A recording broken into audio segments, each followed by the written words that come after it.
Saya selalu sebut, terutama kepada ibu bapa, saya kata, ambil satu masa yang kita buat benda yang serius dengan anak.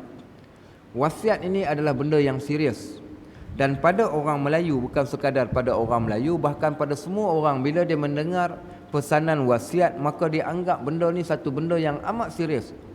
Seakan-akan orang yang sebutkan benda ini, dia dah nak pergi meninggalkan kita. Sebab tu Islam suruh kita buat, bahkan Nabi SAW dan para sahabat mereka buat. Apa tujuannya? Supaya anak-anak kita dia jadi serius.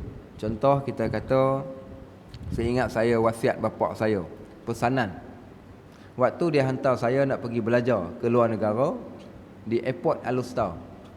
Waktu tu orang tengah duk sibuk-sibuk, dia panggil kita, dia pesan dekat satu tempat yang orang lain tak dengar pun. Dia kata, Najib, dia kata, engkau di antara anak yang aku hantar pergi belajar agama. Engkau nak pergi belajar agama ni. Dalam keluarga kita, engkau di antara yang belajar lebih sikit berbanding dengan orang yang lain. Jadi aku wasiatkan kepada engkau, sekiranya berlaku sesuatu perkara di dalam keluarga kita, terutamanya kematian, maka engkaulah yang akan menguruskan kematian kami. Okey, tu wasiatlah tu, pesanan. Baik, yang kedua, kalau aku mati, maka engkaulah yang akan menyembahyangkan, menjadi imam solat jenazah aku dan akan memandikan aku. Itu pun juga adalah wasiat. Baik. Dan kena pesan ke anak-anak kita dengan pesanan yang macam ni. Apa tujuannya? Supaya mereka jadi serius. Jadi serius. Seorang sahabat saya, dia ni seorang yang dah 3 tahun dia belajar, tapi dia bukan pergi belajar, pergi main. Anak sulung, adik-beradik semua perempuan. Tu yang kata power mak ni ataupun bapa ni, bila dia hantar surat, bila dia pesan kepada anak-anak, lebih-lebih lagi anak-anak yang berada berjauhan daripada kita, mak dia kirim satu surat. Dalam surat tu mak dia pesan, mak dia kata, Luqman, engkau adalah anak yang pertama, anak sulung. Kami dah tak ada lagi dah anak-anak lelaki ni, engkau seorang saja anak lelaki. Kami tak harapkan pada adik-adik engkau yang perempuan, kerana mereka perempuan, engkau anak lelaki. Apa mak nak? Mak nak supaya engkau jadilah kebanggaan kepada keluarga. Belajarlah rajin-rajin, jadilah obor yang boleh membantu keluarga dalam bab akhirat kami. Kerana kami tidak ada harta, melainkan engkaulah harta kami, maka belajarlah rajin-rajin. Baik, ini juga di antara pesanan wasiat yang baik. Akhir sekali, apa berlaku? Kesan kepada orang yang terima wasiat ni, menangis dia baca surat mak dia ni. Orang dulu-dulu dia hantar surat dekat anak-anak, dia ada bahasa dia yang mesti kena pakai bahasa tu. Zaman hari ni, aku pak, apa khabar? Sihat? Oh, anak hantar dekat bapa zaman hari ni. Ataupun bapa hantar dekat anak, tak ada Assalamualaikum dah, kau anak, aku bapa, so tak ada salam lagi dah. Baik, kau duduk kat mana? Tanya terus. Dulu kalau tuan-tuan perasan, saya tak pasti, zaman saya masih, bapa saya zaman tu tak ada internet, tak ada WhatsApp, tak ada handphone. Bila bapa saya tulis surat, mak saya tulis surat, dia akan gunakan bahasa klasik, bahasa lama, ke hadapan anak anda yang berada jauh di perantauan.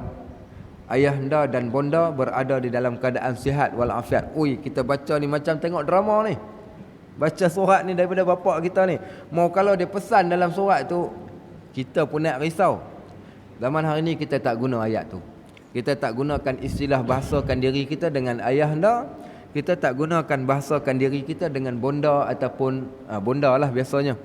Dan kita pun tak panggil diri kita dengan anak anda. Tapi bila kita gunakan bahasa ni, dia ada kesan rupanya pada jiwa. Tapi pada surat lah nak cakap kat depan, rasa macam hantuah lah pula. Cakap dalam surat, bahasa-bahasa dalam surat ni, dia memberi kesan. Sebab tu kalau kita tengok dalam Al-Quran ada beberapa tempat yang penggunaan kalimah ya abati untuk panggilan kepada bapa, dan juga ya bunayya panggilan kepada anak, terutama pada saat-saat yang amat serius. Contoh ketika Nabi Allah Ibrahim alaihissalam diperintahkan Allah untuk sembelih anak dia. Pada waktu tersebut Nabi Allah Ibrahim alaihissalam, dia telah menggunakan satu istilah yang amat lembut. Istilah apa? Ya bunayya inni ara fil manam anni azbahuk. Wahai anakku yang aku kasihi. Kalau terjemahan pada hari ini, wahai anak endaku yang ku kasihi. Sesungguhnya aku telah bermimpi, Allah telah mewahyukan kepada aku supaya aku menyembelih engkau. Fanzur madza tara, lihatlah apakah pandangan engkau di dalam bab ini. Baik, apa kata anak pula? Ya abati, wahai bapakku yang ku kasihi, wahai ayahandaku, if'al ma tu'mar, buatkanlah apa yang diperintahkan, satajiduni insyaallahu minas sabirin, nescaya engkau akan dapati aku adalah orang yang sabar. Kalaulah Nabi Allah Ibrahim dia kata kat anak, oi Ismail, kat mana kau duduk, kau mai sekejap. Ismail pun datang. Apa hal ayah? Ni aku mimpi dah ni semalam ni, aku sembelih engkau. Oh, tunggu bapak lagi Mak tak tunggu dah, dia cabut lari lah cerita dia nak kena sembelih. Takkan nak tunggu. Sebab bapak panggil pun dah garang, dah ganas dah. Sebab tu kita katakan ni pendekatan. Bila nak buat sesuatu benda yang baik, maka gunakan cara yang baik. Bila bapak kita tulis surat, siap pesan. Mak saya pun sama juga. Ambil masa yang paling terbaik, malam raya. Malam raya ni biasanya kita nak beranak ni tak tidur awal. Mak kita duk sibuk dengan ketupat, kakak kita duk sibuk dengan langsir, bapak kita pun dia datang duduk tengok. Okey, jadi semua ada. Waktu itulah adalah sedikit gurauan-gurauan yang kita buat, cerita pasal kenangan-kenangan zaman dulu, zaman susah dulu. Pada waktu yang sama, mak kita pun ambil peluang pada waktu yang saat yang sedang semua ada, cakap benda yang serius. Apa mak saya cakap? Mak saya kata, aku ada 5 orang anak lelaki. Aku ada 5 orang anak lelaki. So 5 orang anak lelaki aku ni, dia kata, aku bela daripada besar tapak tangan sampailah ke orang besar ni. Dia kata boleh ke tak boleh, aku nak minta kepada korang. So, kita pun tanya, minta ke, pesanan ke, macam mana ni mak? Dia kata ni anggaplah pesanan. Dia kata ni macam wasiat. Apa mak nak suruh kami buat? Kalau aku mati, jangan bawa aku dengan kereta. Jangan bawa aku dengan kereta pergi ke kubur. Aku nak korang balas jasa aku dengan satu benda sahaja. Ada mak ni dia minta benda-benda yang pelik. Ni antara benda pelik ni mak saya minta. Aku tak nak korang bawa aku dengan kereta, dengan kenderaan, tapi aku nak korang balas balik jasa aku cukup dengan hanya sekadar korang usung aku daripada rumah sampai ke kubur.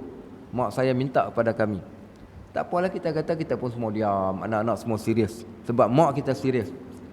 Waktu mak saya cakap rumah kami dengan kubur lebih kurang tak sampai 1 kilometer. Sekarang ni rumah kami dengan kubur hampir 5 kilometer. Kita tanya dia balik, tak mau tarik? Dia kata tak nak tarik. Tapi dia tak tahu anak dia ustaz. Macam mana nak buat? Mala tudriku kullu la tatruku kullu.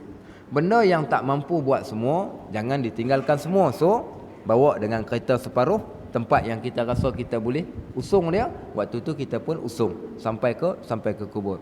Yang ni benda yang dinamakan wasiat yang boleh dibuat. Wasiat bukan wasiat harta benda, tetapi wasiat pesanan-pesanan yang baik kepada anak-anak. Biasanya pesanan yang baik ini anak-anak kita boleh terima sebab dia dengar kita sebut sebagai wasiat. Dan ini di antara benda-benda yang boleh kita lakukan, terutama bila kita membaca ataupun mempelajari berkaitan tentang bab wasiat ini.